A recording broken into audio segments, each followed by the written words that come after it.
I grew up worshipping Thomas the Tank Engine, so I will always have a soft spot for the films. And, after I've watched a string of hard hitting thrillers, I want something ridiculously fun. And that's certainly the case with Tom Friends The Great Discovery. Now, the film itself for me is not nostalgic. It was released in 2008, I was 16, but the concept of Thomas the Tank is, and so whenever I watch a Thomas film, I just feel like I'm a child again, and I regress back to that really innocent time in my life. And this film is pretty sweet, and I'm so pleased to see that it's still done in stop motion. This is directed by Steve Asquith and is narrated by Brosnan, who also does the voices of all of the characters, which is pretty awesome. And what's quite interesting is Thomas one day discovers this long lost station called Great Waterton, and he goes to let the Fat Controller know. And I will say we do have the Fat Controller and the Thin Controller and Mr. Topham Hatt, all three in one film. I don't know how many controllers are needed for one station, but they're all there. He lets them know. Suddenly they're planning this big restoration project for this station and the village that's around it. The visual quality of Great Waterton is incredible. It's in ruins, and there's one point where we get to see like a clock tower that's only half erected now because it's crumbled away, and it just looks absolutely fantastic.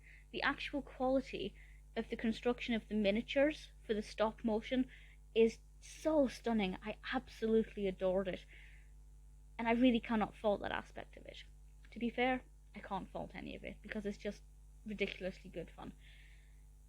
But that's not the main point of this. The main point is that because Thomas discovered this Great Waterton station, he's put in charge of this project. But that means he can't do his day-to-day jobs, so a different engine is brought in from a different company, district, to do Thomas's work. But this new engine called Stanley is getting a lot of attention. He's doing really well. He's making friends with all of Thomas's friends. Thomas becomes jealous and he goes missing, and everybody's panicking about him. I won't say any more than that about the narrative. It is obviously pretty straightforward. He discovers a station and then gets jealous of a different engine, and he goes off in a bit of a tantrum, but then something happens and he gets a bit stuck. And the other engines, as I said, try and look for him. It shows that Thomas is still number one in their eyes and still his best friend. It's very sweet and very lovely. The narrative, for me, it's fine. It's not... Thomas, I don't watch these films for the narratives. I watch them for the stop motion. But I do think the narrative flowed very well. There are about 4 songs in this, 3 or 4 songs. The lyrics come up on screen. Definitely something that's a lot of fun for the young child watching this. This is the kind of film that I would have watched on repeat as a child. So the more you watch it, the more you learn the lyrics. And having the words on screen obviously helps with reading and can help with comprehension as well when you've got the visuals to go with it. So I think that aspect of it works very well. The animation style is utterly beautiful. It's so gorgeous. I hope they never stop doing Thomas in stop motion. They may well have done. This was, 2008, as I said. But it's absolutely beautiful. If you grew up watching Thomas and want a nostalgic trip, Thomas and Friends The Great Discovery will melt your heart. The stop motion is just exquisite.